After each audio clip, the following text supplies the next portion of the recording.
Hi, this is Matthew Matola from the Human Cloud book, and you're listening to EA Interviews. EA Interviews, episode 266. Inspiration, transformation, success stories, and the imperfect action round. 7 days a week.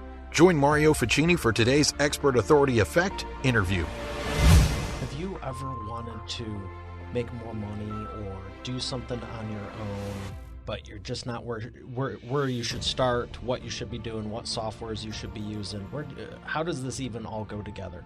I'm excited to have Matthew Matola on today's show. He is a best-selling author, speaker, and he has written the book on the human cloud. You may have seen him on Fortune, Forbes, Yahoo Finance, and we're going to talk about what the next 5 years looks like with the human potential and what you can do online. I'm going to bring him up right after we thank our sponsor. Every business needs a book, including yours. Visit freebusinessbookpublishingcourse.com today to learn the 7 steps to publish and promote your nonfiction lead and profit-generating business book in 8 weeks. Once again, that's freebusinessbookpublishingcourse.com.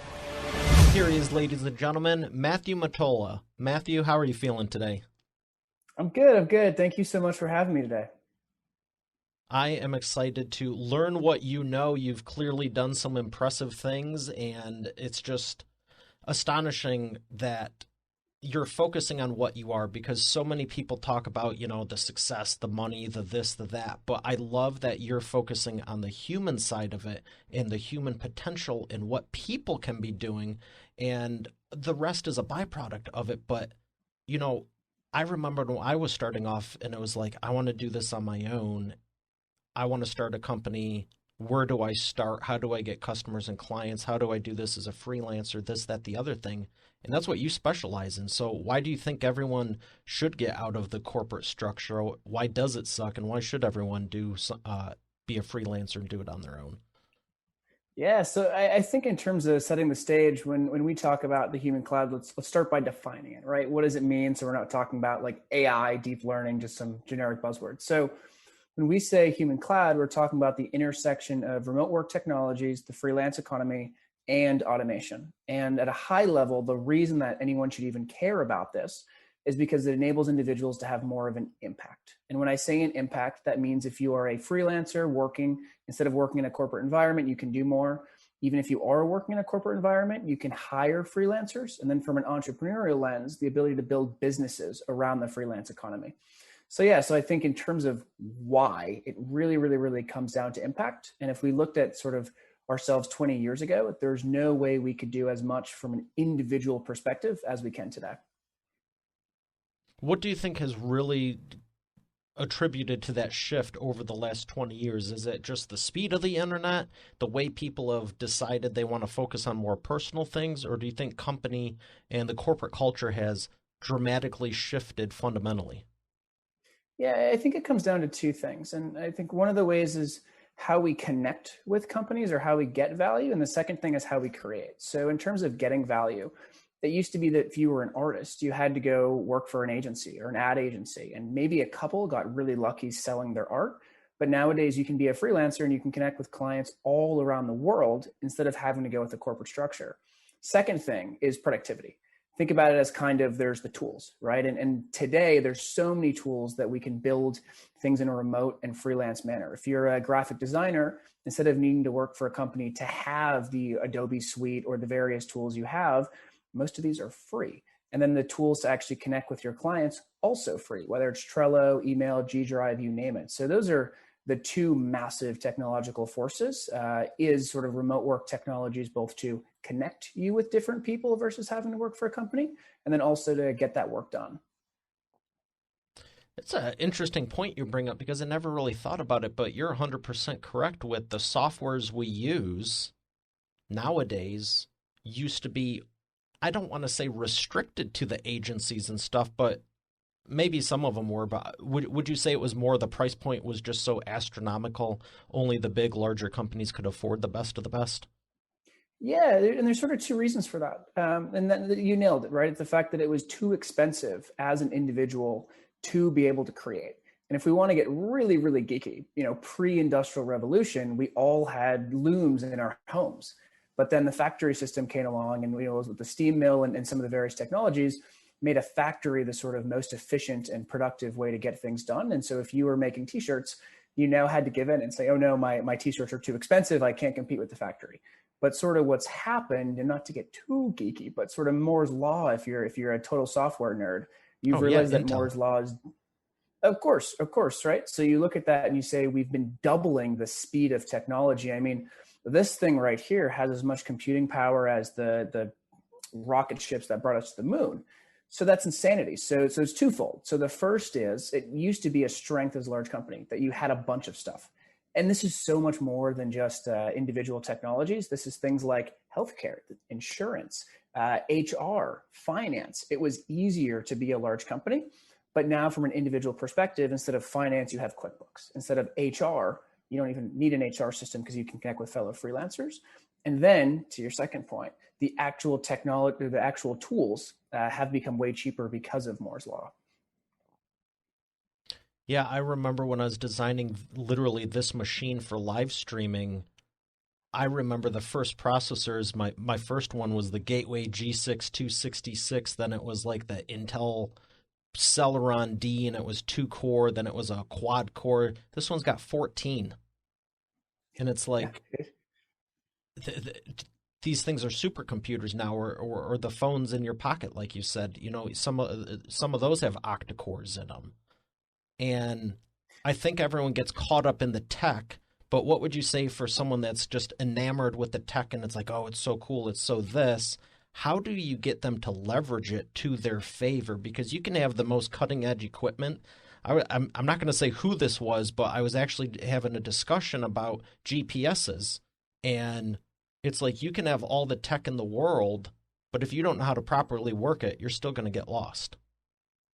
Yeah, I think the most important thing for someone, whether you are a super techie geek like myself, or you are someone that doesn't even want to use a computer, is that today, yesterday, and 50 years, in the future, relationships, I would argue, are the main driver, right? The currency really comes down to relationships, and specifically how you can help people. And so a good example of that is now, we're talking right now without us needing these massive production studios. And we actually very, very intentionally, I say that I only use iPhone speakers and I only use my laptop camera, not because, but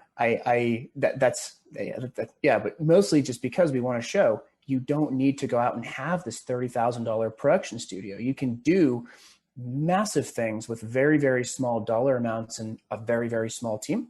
But with that said, if this content is crap, whether we spent $100K to get it out there or $1,000, it's still crap. And so at the end of the day, it really comes down to understanding your unique value and being able to deliver that unique value. Whether you are, a freelancer that's doing a design work and your client is your own client versus if you were an agency employee having an agency client, it's all the same thing. It's at the end of the day, it's the ability to deliver value, and the tools have made it way, way easier, but it still comes down to your unique value. So for someone listening that's going, okay, this sounds good, but I'm stuck on how I find and pinpoint my value, what would you say to them to help them with their messaging? Oh, that's a great question. So to summarize, it's sort of, what is your unique value? Yeah, right. And not to scare you, but what technology has done is it's made it easier to connect with people around the world.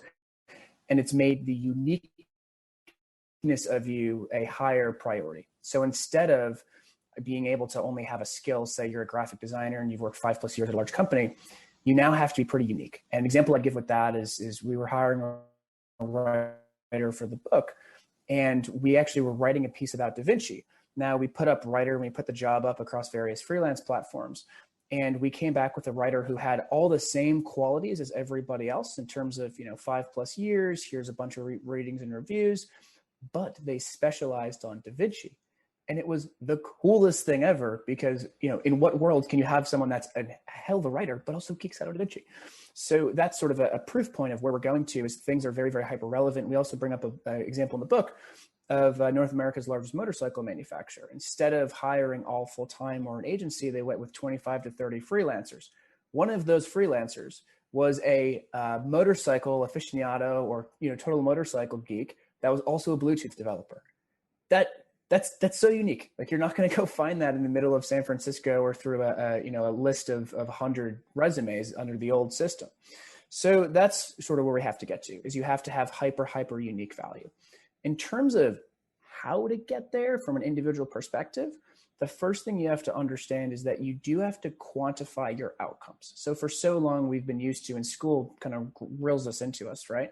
It's all about how much you know. And specifically, we look at things like, I went to this school, I have plus years experience, and I'm applying for this job. In a freelance model, we don't give a crap where you went to school. We don't give a crap how many years of experience you have. All we care about is what is the outcome that you can consistently deliver, and what's the proof that you can do that for me. So that's the first sort of coming to Jesus moment, right? Is understanding that there is a fundamental difference, that it's not a job rec, it's instead outcomes that you can prove. In terms of getting there, which is probably the most important part, what you have to kind of understand is that those outcomes are going to have to be unique to you. And so there is no one playbook. And if you do see a book that says, here's your 10 steps to freelance success, throw it out or use it as toilet paper, because it's probably crap, because there is no one step.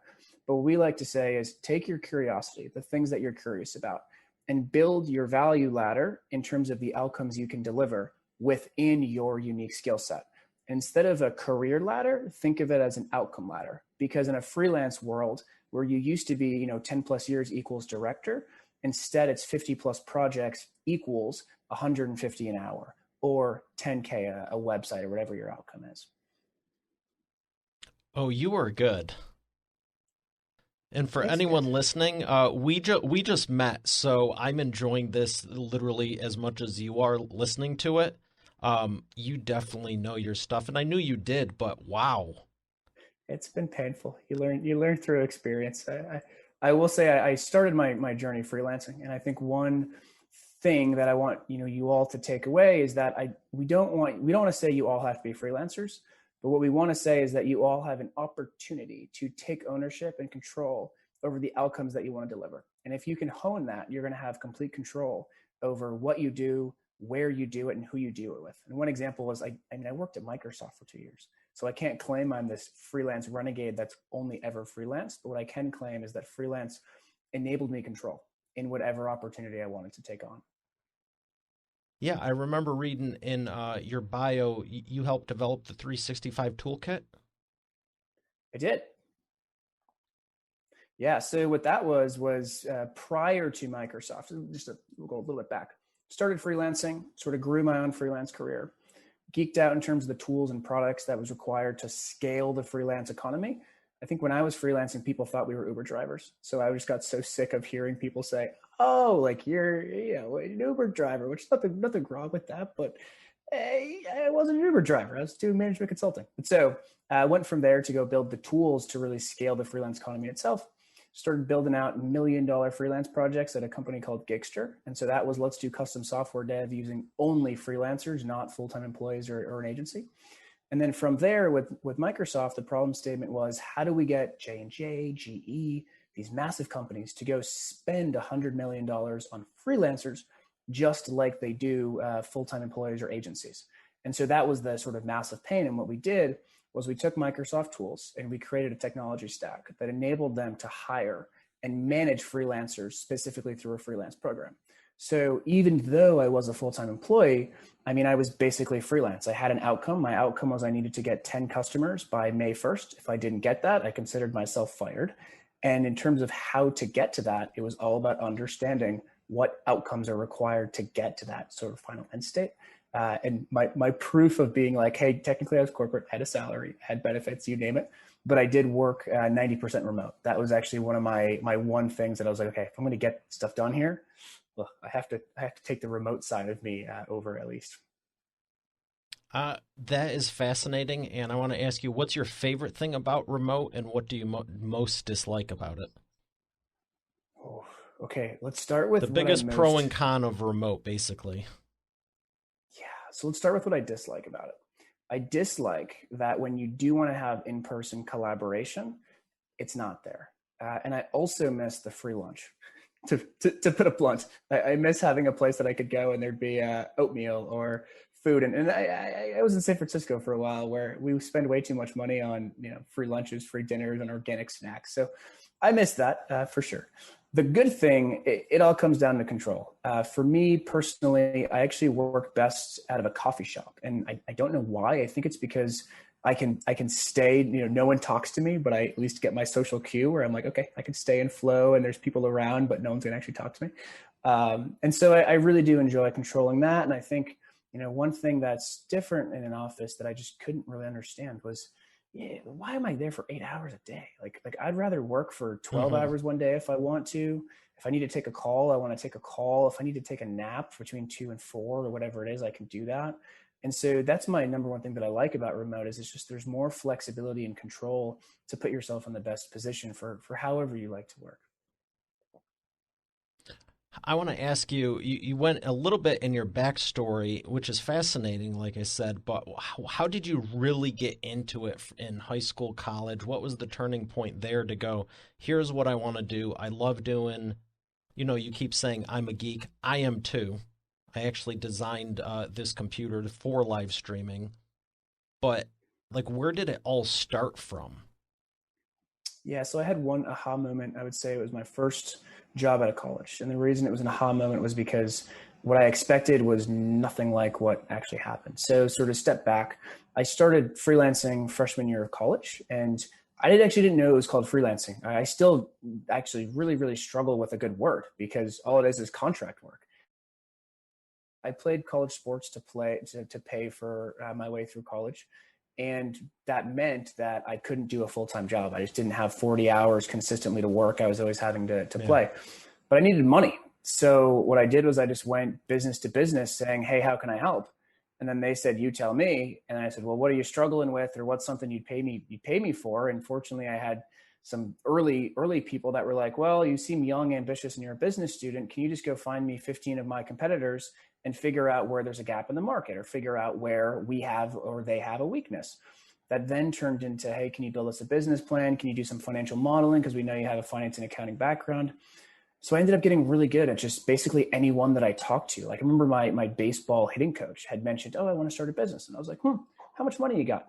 And he was like, it depends. And I'm like, well, all right, well, for $1,000, let's scope out 10 competitors, right? Let's scope out what your for 30, 60, 90 is.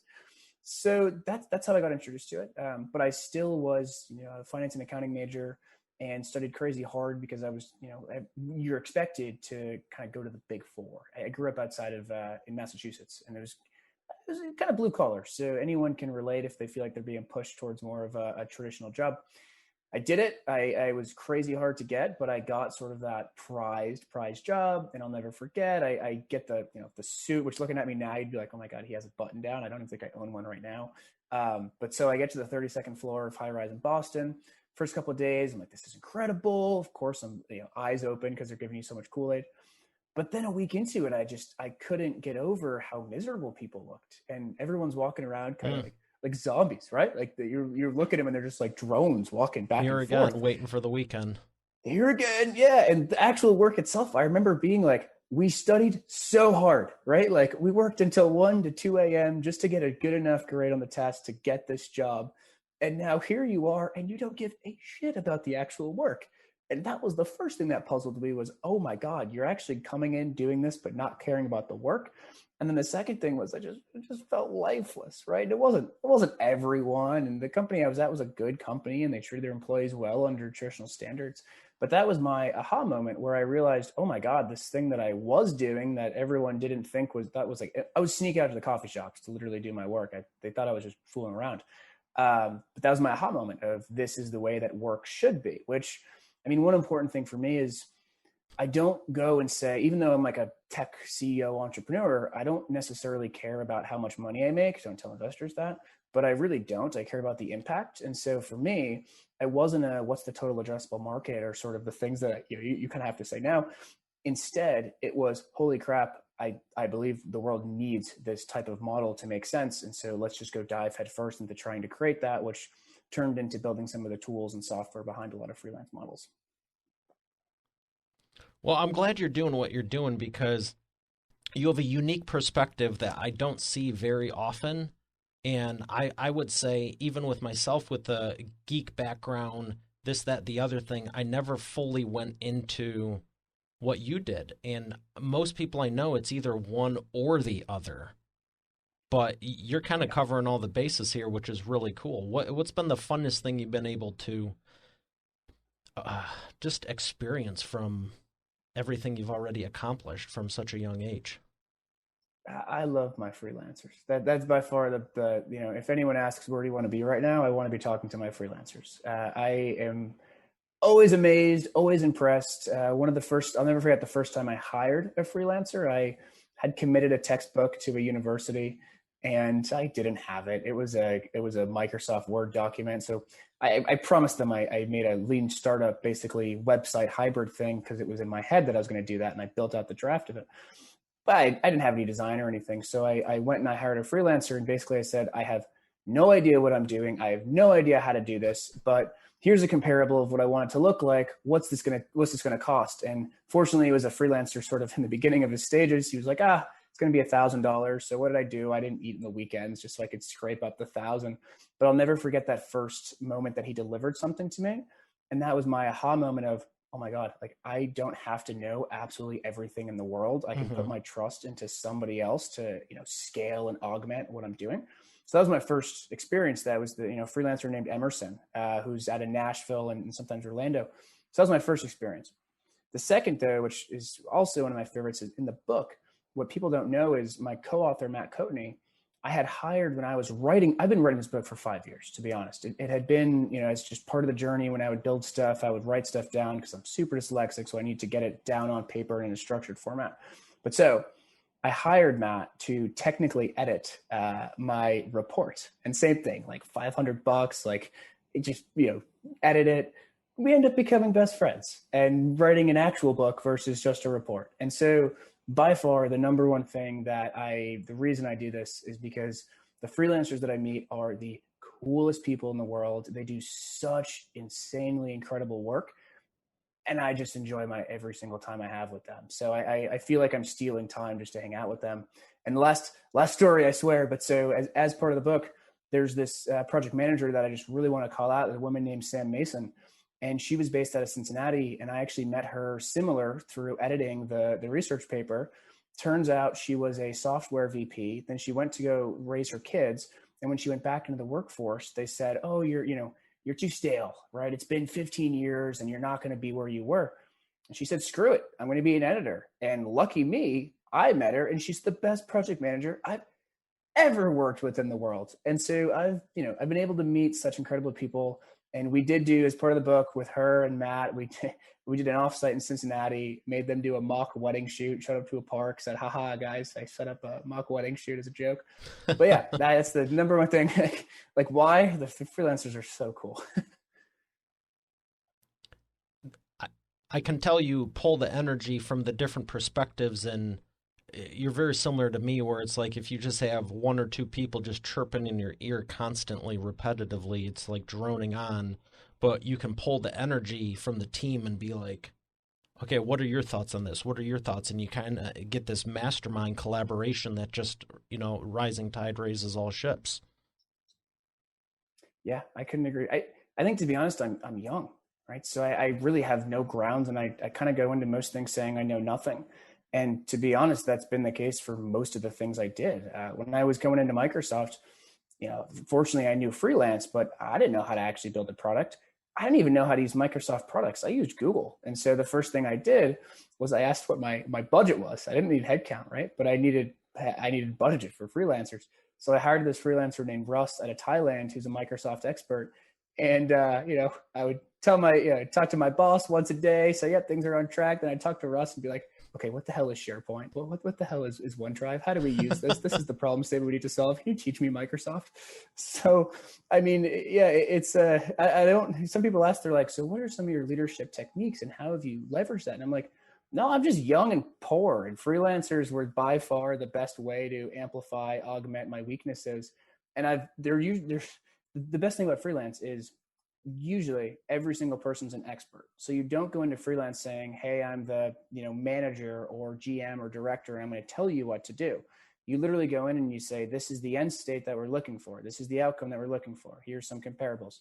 You tell us to get how to get here because you're the expert at whatever it is, whether it's SEO, whether it's front end development, whether it's products, whether it's writing. Like the freelancer is the expert. So yeah, in terms of the energy and really getting the best out of other people, it's just kind of it's what I've had to do. So I can't claim it's like a leadership tactic I've tried. And that's okay, because clearly you're succeeding with it. And I'll never forget one of the turning points in my business. I developed a software to build WordPress websites automatically. Well, now it does WordPress sites, but originally I coded the first iteration of it myself in Flash, and then I used something called Silver Stripe. And I'll never forget going through, everyone was screwing me over, all the developers, this and that. It was a horrible couple of months. And when I found my lead programmer, who's still working with me now, even to this day, 9 years later-ish, going on 10, he was very calm. He was very, hey, we can do it in Silver Stripe. We can do it here. We can do whatever you want. He wasn't everyone else's first question is, why isn't this WordPress? Because I didn't freaking know it. That's why. That's all it was. And I kept going, okay, maybe if we're doing this big iteration, and I asked him, and it was the exact same thing. I go, I'm firing everyone else and hiring you regardless. How much would it be for you to teach me WordPress like crash course? I gutted everything I had done for a couple of years, and he retooled it in 3 weeks. 3. I hired him for consulting for 3 or 4 hours, and by the next day I was like, oh, WordPress is pretty cool. Now I know all about it. Well, I knew enough. I've learned a lot over the last decade just using it, but it was just like I knew the end result I wanted to get when someone was building a website. I didn't want it to have to take 5 hours of all the repetitive stuff. So we automated that. And now I get WordPress is a much smarter platform to use, this and that, but it's like, don't insult people. Why are you doing that? I remember, oh, that sounds dumb. You shut your mouth when you're talking to me. Like, who asked you? I'm trying to hire you for help, and click. Like, how to lose friends and alienate people? Like, go write a book. But I'll never forget just how sincere and genuine he was. And it's reminded me a lot of what you were saying. Like, I have no clue, but here's the end result. Great. How much time and how much budget? That's all I ask my team. How much time, how much budget? Yeah. And there's 2 things I really want to call out from there. And I think the first thing is the fact that, at least in a freelance environment for me, the project ends, but the relationships never end. So I'll be working with the people that I started working with when I was 21 years old. I'll work with them for the rest of my life. And the reason is, when you're in a company and you leave, generally you lose your colleagues, and maybe 2 of them you actually stay in touch with, but most likely there's non-poaching agreements and all these things that make it impossible to keep working together. Where when it's freelancers, you team up, right? You say, let's take on this project. All right, it's done. And so that's the first thing I really want to call out. And that's by far one of the most important. The second thing is, I would argue it's faster to, excuse my French, but to F up. I was going to say the full one, but I realized this might be a kid's show. But just kidding, Maura. But so what I mean by that is it's quicker to add. Instead of going through a full-time headcount or an agency where you have a 6-month contract, you talk to them once or twice and you figure out something, whether if it's software development, you do something for a week or 2 weeks, or you have them create a scope document. And most likely you find out really, really fast that it's not the good fit. And it might not be that they're just because of a technical thing. It might just be because it's not the right working relationship. And freelance, you figure that out real quick. So a lot of people, they ask, they're like, oh, is it expensive to hire freelancers? And my answer is, if you want it to be, yeah. But in my case, it's been pretty cheap, because, when it's something good, you keep going. If the ROI is there, you keep going. If not, you cut your wounds, and yeah, you have scars, but it's a lot faster than having to have a full-time headcount or an agency contract. For sure, 100%. I want to ask you a couple of things. One of them has to do with the automation, because I know that's a big part of you. Why is the automation so important of it? Okay. I had a feeling you'd ask this. So, what was great was when I was writing the book, I took on the automation. And when I met Matt, I was like, you are the expert. You take this and run with it. But we both are sort of, how do I say this? I'll answer as a dummy, and he would answer as the technical, the real technical lead. At the end of the day, the answer comes down to, just like with freelancing, you can do more with less. And so we take for granted some of the tools that we think are things like Calendly. right? Or things like Boomerang or Schedule Send or even Grammarly or Spell Check. We have these little things that we don't think as automation, but seriously save time in our lives. And so that's where the automation plays in, is that it's not like this master AI, general intelligence, or you name it. It's instead very, very, very specific scenarios that you can use things like Grammarly, things like Calendly to automate parts of your unique workflow.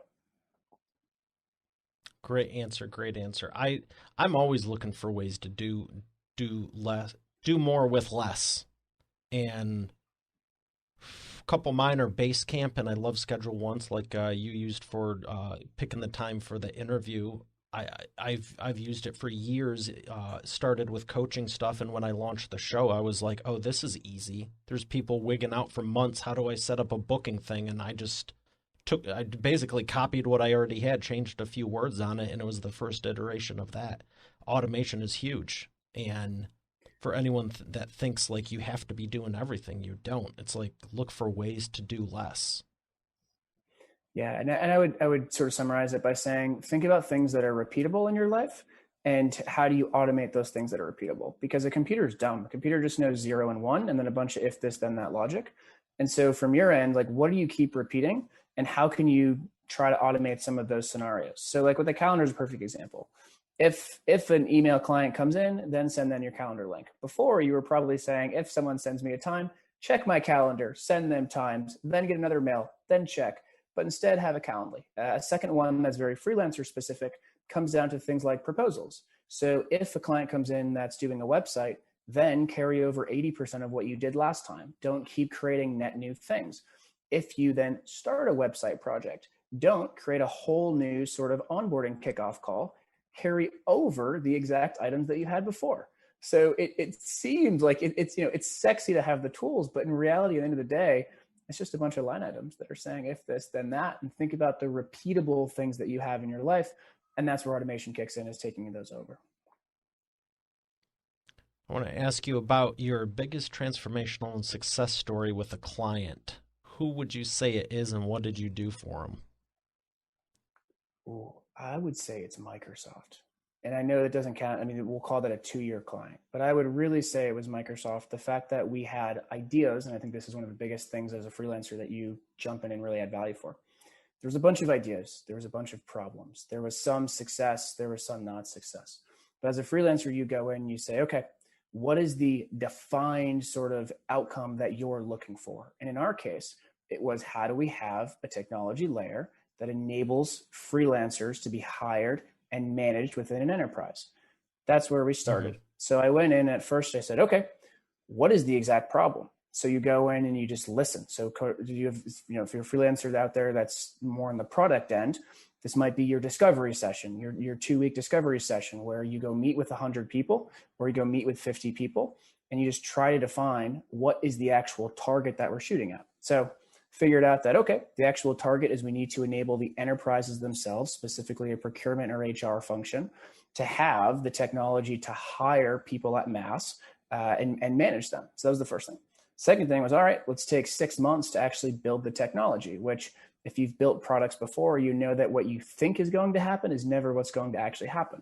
So you're running it just like your 2-week sprints. You're saying, okay, at the end of month 1, month 2, month 3, this is where we'll get.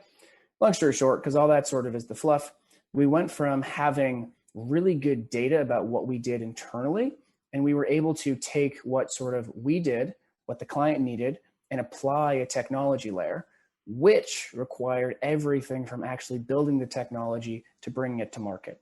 Which, if you think about the bringing it to market, that's everything from, we need to have a press release, we need to have the right social campaigns, we need to have a presentation deck, we need to have onboarding material. Which, as a freelancer, this is where the thing that should be lighting up in your head is upsell, upsell, upsell, upsell, upsell, because you go in to at first give them a competitive analysis, and you've now done marketing, product, engineering, and even sales. So I would say by far sort of the most transformational thing that I've done was what we did at Microsoft. I would argue we actually succeeded a little too early.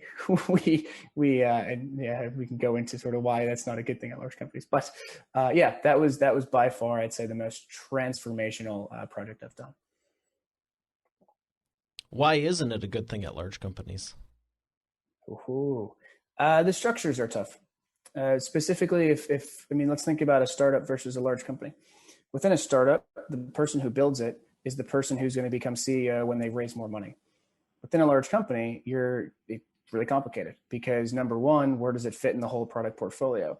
Number two, who owns it? Because where it fits in the product portfolio. So instead of sort of in a startup environment where if we succeed, that means that we either get more money from our clients or investors.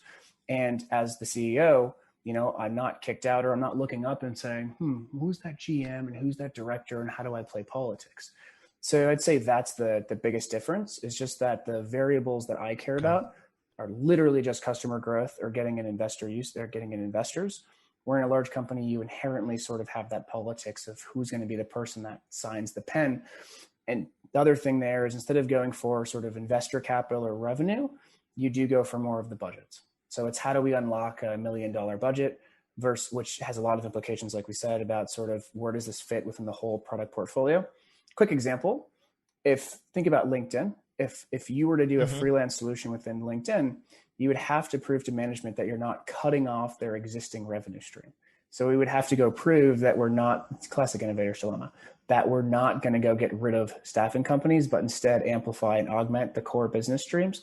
And, there's some leaders that would say, go create a skunk source project and figure it out. But for the most part, I've seen in large companies, it comes down to making sure you can fit under the right little, org part in the org chart. I gotcha. Okay. Well, appreciate the insight. I got one more question for you with the wheel of whatever, and you get to pick, do you want business or personal? Let's go personal. Let's keep it exciting. Good.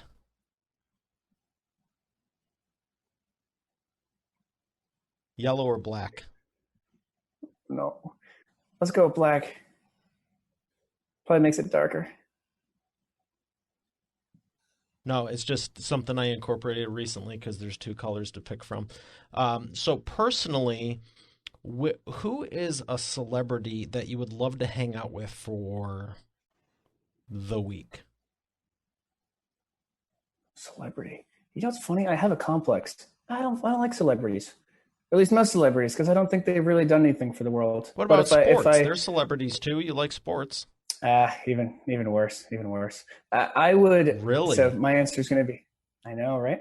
I mean, there's some athletes that have done great things for the world, and I was supposed to do the whole professional route, and that was one of the problems. Was I just didn't feel like this was necessarily moving the needle for society. But that's a deeper conversation. I would. Well, let's go deeper with that. I actually thought I set that up purposely thinking you'd say something baseball related. Nope. I would say that the people that I most look up to would be, my grandmother would be number one. That would be like my answer. If I could hang out with anyone, it would always be my grandma. But related to that, I love older small business owners. I love coffee shop owners. I love, restaurant owners. I love those people that you don't see them in the news. They don't have their face plastered everywhere, but society wouldn't be anywhere without them. And so a quick example is one of my favorite coffee shops here, Venezuelans, first generations. And it's just, I love it. So that would be my answer is some of these, small business entrepreneurs, you name it. And one of the side thing, the reason I moved to Singapore was when I went there to visit, I actually met, there's things called hawker centers there, which think about it as little food courts, but there's a bunch of stalls at the food courts. And I met they call them uncles, older men. And he prior was a lawyer, but his dream was to start a smoothie hawker center. And that just I just couldn't believe it. It was the coolest thing that I have seen in my life yet was that, uncle at the hawker center that was a lawyer, but really wanted to have a hawker center. So that'd be my answer is I love generally older sort of, I know it's not as sexy. I mean, if you're going to make me say, I'd say like Channing Tatum. No, honestly, I love that answer. And I love it. If you have any specific business you want to shout out, feel free. We'll put them in the show notes. But I love that because I'm a huge proponent of people starting businesses, The backbone of America, most of America is run from small businesses. It's a very small percentage that is Walmart, Amazon, the big, whatever companies. It's all small businesses, and I think it's fantastic. Yeah, we'll plug them in the show notes. They'll be super pumped when they see their link there. Excellent. Well, we're going to thank our sponsor and come back for the imperfect action round. You've heard me say every business needs a book, including yours. And it's true. And that's why you should visit freebusinessbookpublishingcourse.com today to learn the 7 steps to publish and promote your nonfiction lead and profit-generating business book in 8 weeks. But you know what? Don't take my word for it. Take it from a few of my authors, like Lori. And I went from having an idea and a possibility to actually getting my book published. Or Catherine. Thank you for making my mom #1 best-selling author. Or Mary Alice. What he got done for me in 3 days regarding my book launch, unmanageable. John Cody. I've worked with Mario over the phone and online, and he's been very helpful in getting me where I needed to go with promoting my books. Rocio. There's no way in the world I would have been able to do this with somebody else. I've attempted it in the past. It didn't serve me. As a matter of fact, I ended up more frustrated than anything. So this has been a very seamless process. Adele. If you're looking for an amazing business coach, I highly recommend Mario Ficini. Or Bill Benner. I can't make a higher recommendation than to work with Mario Ficini. He has been great for me, and right now I won't work with anybody else except for Mario. Hey, their words, not mine. Visit freebusinessbookpublishingcourse.com to get started now, and I look forward to hearing your transformation as the next video success story. Once again, that's freebusinessbookpublishingcourse.com. And we are back with the imperfect action round. Matthew, are you ready to take imperfect action? Let's do this. I'm kind of scared, but let's do it. All right, I got 3 questions for you, 60-second or less answers on all of them. First one is, what's the fastest path to the profits? There is none. Focus on your users and what they really need. Excellent. Number 2, what is the biggest problem you see your prospects making and the fastest way for them to fix it? Prioritizing short-term decisions for long-term impact. Quickest way to fix that is, going back to the first answer, is really, really deeply understanding why your users are doing what they are doing and figuring out what it is from a long-term perspective that'll solve their problem. Very good. Number 3, what is the best way to maximize customer lifetime value? Think about what they need instead of what they say. And that's something where me personally, I've struggled with it mightily. Because like I said, I love to be with my freelancers and I always want to solve their problems. But generally, let's say over 70% of what users say is not what they actually need. And there's numerous checks we could talk about beyond 60 seconds, but that would be sort of my main takeaway. Okay. Fair enough. Well, thank you for those. What books would you recommend to Expert Authority World that have made a difference in your life? That's funny. I after writing the book, I read so much before. This is going to sound bad, but read it out. But I would say anything that's technology related, specifically in relation to where work is going. So there's a book by Alec Ross. I forget what it was called, but look up the author, Alec Ross. There was one by Tim O'Reilly called What the F, What the Future. Kevin Kelly, 12 Forces. Those were some ones that really shaped me. And one that I do think every single person that's building in our space needs to read. I actually forget which one it is, but it's by Eric Brynjolfsson and Andrew McAfee. They have 2. It's Machine Platform Crowd, and then they have Second Machine Age. Read one of those. What they're going to talk about is the decoupling of wages and productivity, specifically how in the past 30 years we've built so much, but the wages haven't stayed with. But that's my social call out for anyone that's an entrepreneur. Read that book. Make sure you're not perpetuating what we've been doing. Excellent. Well, thank you for those. And where would you like people to learn more about you?